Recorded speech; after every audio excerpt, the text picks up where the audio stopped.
Halo semuanya, selamat datang di podcast Edukasi Kesehatan bareng saya, Reza. Dan di episode kali ini kita akan ngobrolin satu topik yang sering banget disalahpahami, yaitu kesehatan seksual.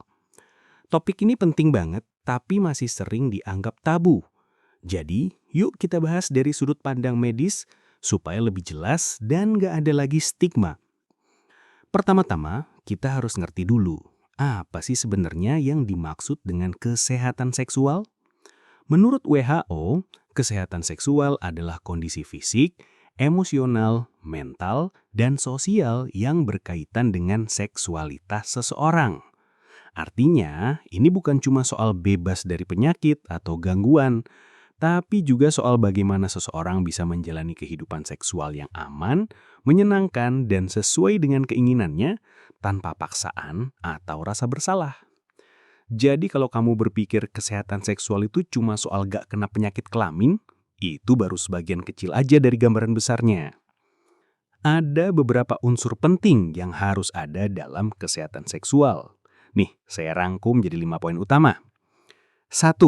Persetujuan atau konsen. Semua aktivitas seksual harus didasari oleh persetujuan dua pihak sadar, tanpa tekanan dan tanpa manipulasi.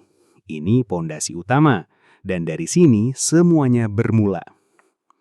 Yang kedua, keamanan dan pencegahan penyakit.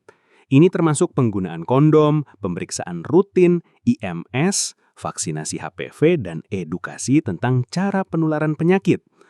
Kita harus tahu cara melindungi diri sendiri dan pasangan kita. Yang ketiga, kesehatan reproduksi.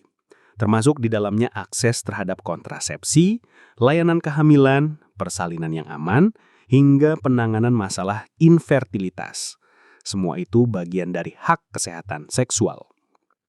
Yang keempat, edukasi seksual yang komprehensif. Edukasi itu bukan cuma jangan hamil di luar nikah, tapi mencakup pemahaman tubuh, emosi, relasi yang sehat, identitas gender, dan orientasi seksual. Dan yang kelima, kesehatan mental dan emosional. Seksualitas sangat terhubung dengan kesehatan mental.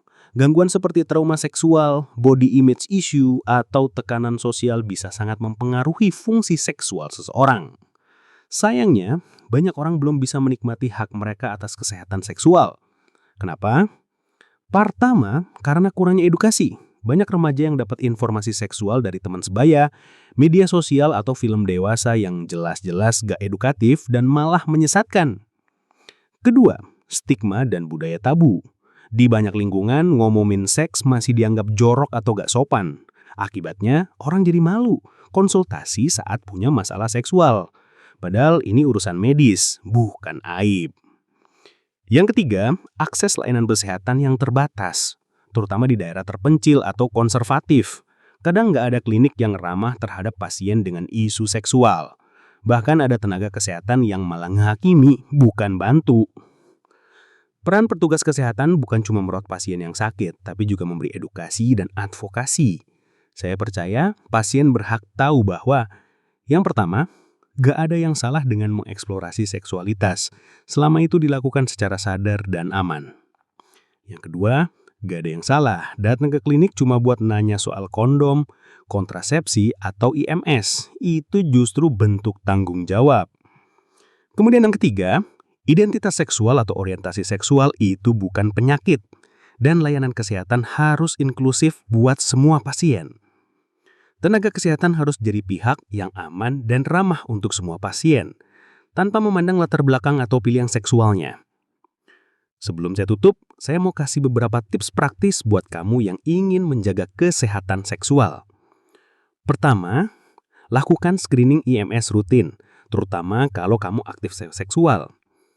Yang kedua, gunakan kondom bukan cuma untuk cegah kehamilan, tapi juga infeksi menular seksual.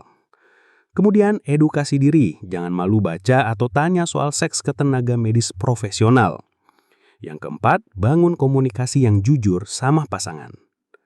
Yang kelima, jaga kesehatan mental, karena stres dan kecemasan bisa berdampak ke kehidupan seksual juga. Oke, segitu dulu obrolan kita soal kesehatan seksual. Mudah-mudahan kamu jadi lebih paham dan gak lagi malu untuk peduli sama aspek penting ini dalam hidup kamu.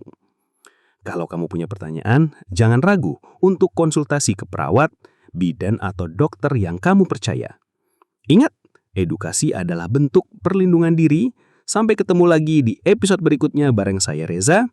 Jaga diri, jaga kesehatan, dan jangan takut untuk peduli sama tubuhmu sendiri. Terima kasih.